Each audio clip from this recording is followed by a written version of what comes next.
right, so this question is, what was the best advice that I received from another leader early on in my career, and how has it impacted the way that I lead our team? So the first thing that came to mind when I saw this question, I think early on in my career, we always have these grandiose plans for our culture and what the culture of our organization will be. And we create the core values, we create the poster, and we put everything on the wall. And we believe because these are our values, that will be, the culture of the organization as well, and the values of the organization too.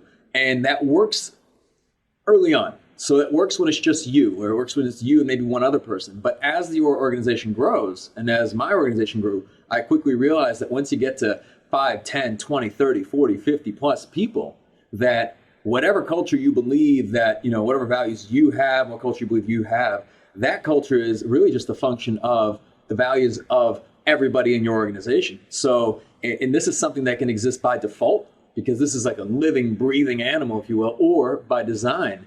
And as you quickly get outnumbered, you'll find that it becomes, in many cases, much more difficult to control that culture.